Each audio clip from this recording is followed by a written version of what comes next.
अस्सलाम वालेकुम, आप देख रहे हैं 39 न्यूज़। नजर डालते हैं आज की न्यूज़ पर।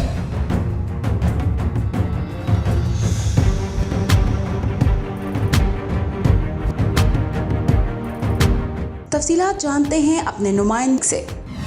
जी, खैबर मेडिकल यूनिवर्सिटी की तरफ से पेशावर में स्कूल ऑफ हेल्थ साइंसेज के BS के 8वें सेमेस्टर का रिज़ल्ट और अलविदाई तकरीब का अहतमाम किया गया। तकरीब में खैबर मेडिकल यूनिवर्सिटी के vice chancellor professor doctor Ziaul Haq, special secretary health Khyber Pakhtunkhwa, member higher education regulatory authority Peshawar Sardar Ali और दीगर मोअज़्ज़ज़ीन ने शिरकत की। इस मौका पर खैबर मेडिकल यूनिवर्सिटी पेशावर ने BS 8 सेमेस्टर के फ़ाइनल इम्तहान का रिज़ल्ट जारी किया। रिज़ल्ट के मुताबिक school of health sciences Peshawar के फ़र्स्ट बैच के 11 तलबा व तालबात ने पहली पोजीशन हासिल की। डेंटल टेक्नोलॉजी से 5 जबकि मेडिकल लेबॉर्ट्री टेक्नोलॉजी से 6 तलबा ने पहली पोजीशन हासिल की।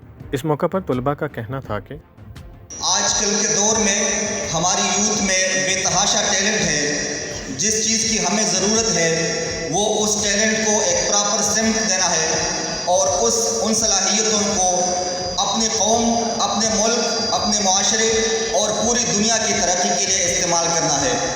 तो मैं अप्रिशिएट करता हूँ जनाब प्रिंसिपल साहब को, इनके जो कलीग्स हैं जिन्होंने भी इसमें अपना किरदार अदा किया।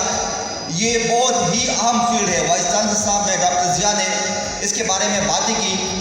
हेल्थ का जो सेक्टर है वैसे भी स्किल्स एक्वायर करना, महारत हासिल करना, किसी फील्ड में टेक्निक्स अख्तियार करना और टेक्निकल बनना, ये वैसे भी हमारे मुल्क के लिए, हमारे कौम के लिए और हमारे माशरे के लिए इंतहाई ज़रूरत है।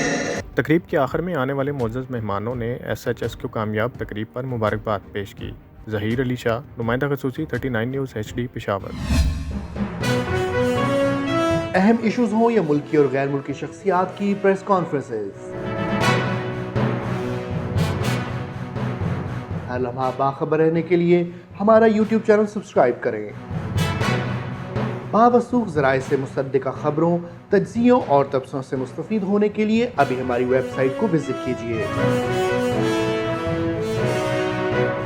इसके साथ साथ आप हमें फेसबुक पर लाइक और फॉलो भी कर सकते हैं। इसके अलावा हर टाइम ओवरसीज़ पाकिस्तानियों के हालात और मसाइल के हल को जानने के लिए हमारी ऐप भी डाउनलोड कर सकते हैं। हम कर रहे हैं आपको हर लम्हा बाखबर, क्योंकि है 39 न्यूज़ पर आपका एतबार।